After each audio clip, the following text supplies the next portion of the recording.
धन्यवाद। आप सभी लोगों का मैं हार्दिक अभिनंदन करता हूं। आज माननीय मंत्रिमंडल की बैठक में 20 मत लिए गए थे, तो एक एक करके मैं आपको उसके बारे में अवगत कराऊंगा। उसका पृथक से जो प्रेस नोट है वो भी हम जो सूचना विभाग के हमारे अधिकारी हैं उनको उपलब्ध करा देंगे। इसके अलावा यदि कोई और विस्तृत आप लोगों को जानकारी चाहिए जो कि प्रेस नोट में आज मैं बता रहा हूँ उसके अलावा है, तो आज माननीय मंत्रिमंडल में संबंधित सचिवगणों को भी ये बता दिया गया है कि जो भी और डिटेल होंगे वो आप लोगों को अवेलेबल करा देंगे। सबसे पहला मद हमारा ये सचिवालय प्रशासन विभाग का था। ये उत्तराखंड सचिवालय सुरक्षा सेवा संशोधन नियमावली के संबंध में है। जो इन्होंने अपनी नियमावली है उसमें थोड़ा सा परिवर्तन किया है। इसमें शैक्षिक अर्हता अन्य प्रदेशों की बात ही हाई स्कूल के स्थान पर इंटरमीडिएट किया जाने की व्यवस्था की गई है।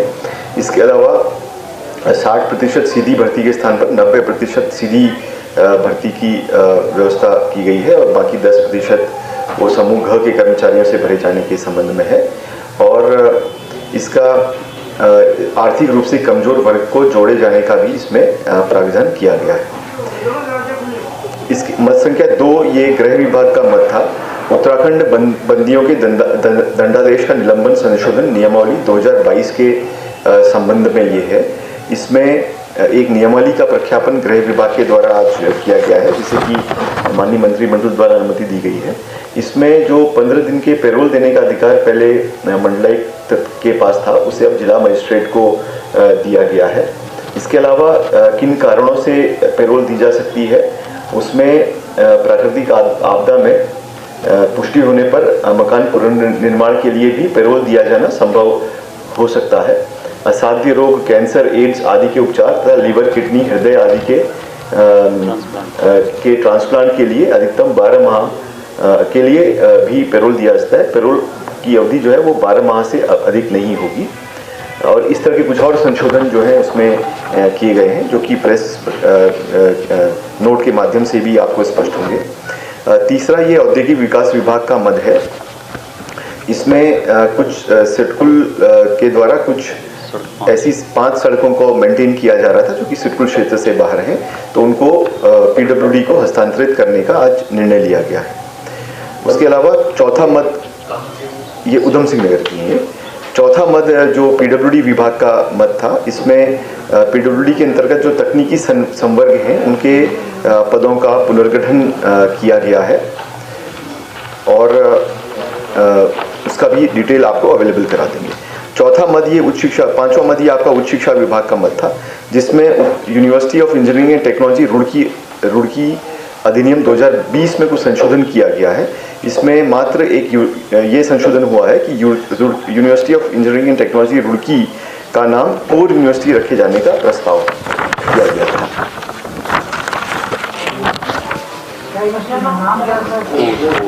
Core university of engineering technology Roorkee था पिछले विधेयक में जो 2020 में पास हुआ था, उसका नाम परिवर्तन कर अब कोर यूनिवर्सिटी किया गया।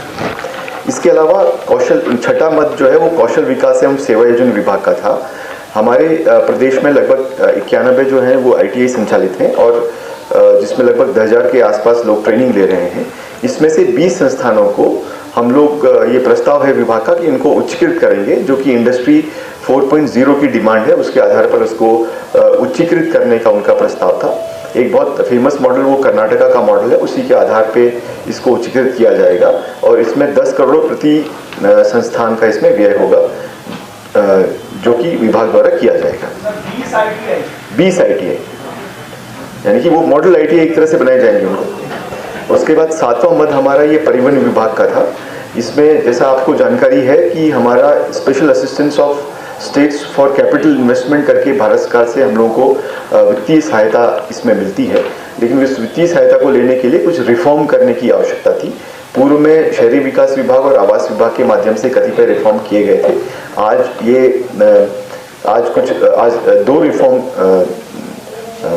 आज कुछ रिफॉर्म जो है वो परिवहन विभाग के द्वारा किए गए हैं, जिसमें मुख्य रूप से जो सिटी बस हमारे शहरों में चलती हैं उनमें मोटरयान कर में 100% तक की छूट दी गई है। पहला ये है। दूसरा, जो पर्वतीय क्षेत्रों में हमारे जो बस संचालन करते हैं, पहले उनको 50% तक की छूट मिलती थी, अब वो छूट को बढ़ा करके 75% कर दिया गया है। तो ये दो संशोधन जो कि हमारा एक रिफॉर्म एजेंडा है, उसके तहत ये किए गए हैं। मद संख्या 8 ये भी परिवहन विभाग का मद है। इसमें उत्तराखंड परिवहन विभाग प्रवर्तन कर्मचारी वर्ग सेवा नियमावली के में संशोधन का प्रस्ताव किया गया है, जिसमें नियम 5 को संशोधित करते हुए प्रवर्तन सिपाही के 100% पद सीधी भर्ती से माध्यम से किया जाने का प्रस्ताव किया गया था। अगला मद हमारा वित्त विभाग का मद है, जो कि एक बहुत महत्वपूर्ण मद है। निशक्त व्यक्तियों के पक्ष में 25 लाख तक के मूल्य की जो स्थायी संपत्ति के अंतरण पर स्टाम्प शुल्क में छूट का प्राविधान इसमें किया गया है। 25% तक की छूट करने का प्रावधान इसमें किया गया है, और ये जीवन काल में 2 बार के लिए अनुमन्य होगी। इसके अलावा अगला मद संख्या 10 ये आवास विभाग का मद है, जिसमें कि उत्तराखंड राज्य पार्किंग नियमावली प्रख्यापित की गई है। जैसा कि आप लोगों को विदित ही है कि हमारे प्रदेश में पर्वतीय क्षेत्रों में, खासतौर पर मैदानी क्षेत्रों में भी पार्किंग की समस्या है। तो कैसे हम लोग पीपीपी यानी कि पब्लिक प्राइवेट पार्टनरशिप का इस्तेमाल करते हुए और सरकारी ज़मीनों और निजी ज़मीनों दोनों का इस्तेमाल करते हुए पार्किंग को बढ़ावा दिया जा सकता है, उसके लिए एक नीति प्रख्यापित की गई है, जो कि आने वाले समय में हमारे प्रदेश में काफ़ी लाभकारी होगी और पार्किंग को बढ़ावा इसके माध्यम से मिल सकेगा। तो उस नियमावली को भी आज माननीय मंत्रिमंडल के द्वारा अनुमति दी गई। ये मद संख्या 11 ये भी आवास विभाग का मद था, जिसमें ये प्रस्ताव था कि जो रेलवे विभाग की जो ज़मीनें हैं, आमतौर पे हमारे जो मास्टर प्लान या बायलॉज होते थे उनको उसको रेलवे विभाग की भूमि बताया जाता था। चूंकि अब रेलवे विभाग अपनी ज़मीन को भी मोनेटाइज कर रहा है, तो ये कई बार ये बायलॉज आड़े आते थे, तो उसमें भी आज संशोधन किया गया है कि इनकी भूमि को यदि मोनेटाइज करने के लिए उपयोग किया जाता है तो मास्टर प्लान की या हमारे बायलॉज की मास्टर प्लान की जो बाध्यता है वो नहीं।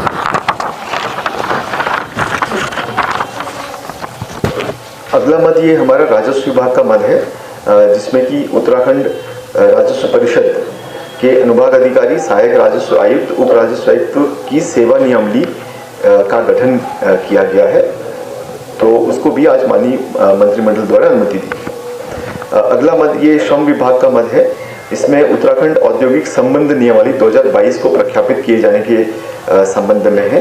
पूर्व में इसमें 4 नियमावली बनाई गई थी, जिनको अब निरसित करते हुए एक कंसोलिडेटेड नियमावली इसमें बनाई गई है।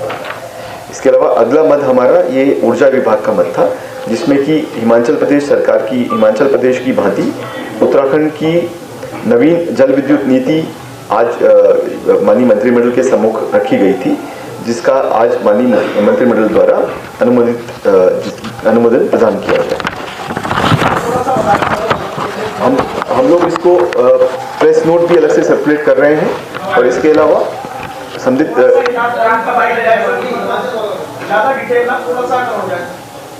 इसको हम अलग से आपको बता देंगे, फिर अलग से बता देंगे। एक बार मैं इसको कंप्लीट कर लेता हूँ, फिर बता दूंगा।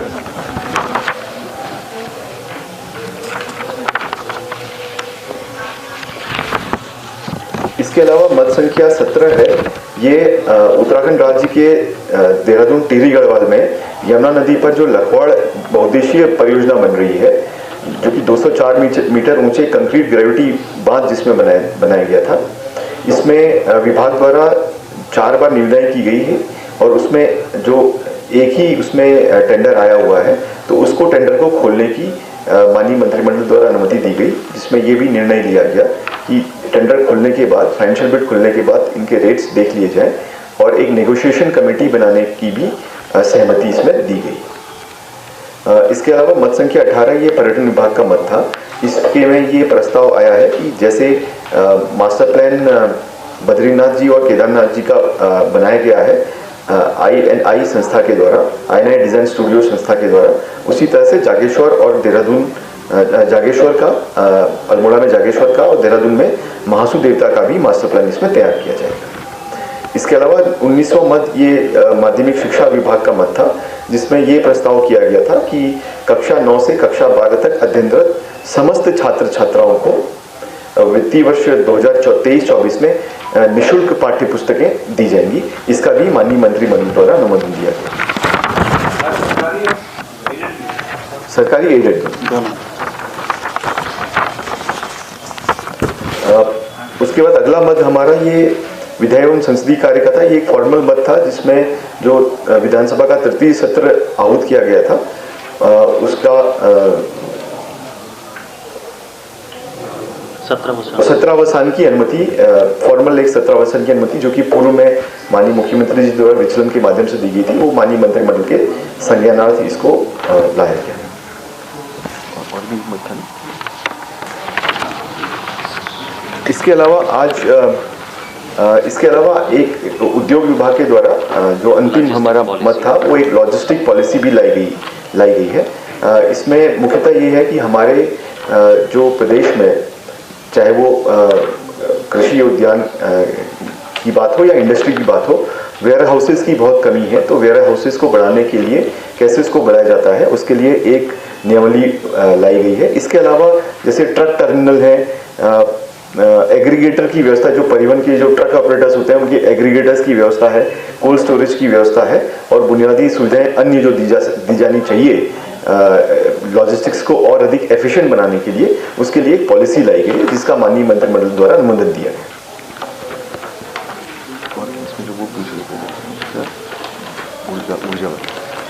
सर ये इसमें 35-40% है जिसमें 5% निर्माण अवधि और 35% संचालन की अवधि, इसे चेंज करके वाणिज्यिक उत्पादन की तिथि के पश्चात 40 वर्षों तक का ये किया गया है।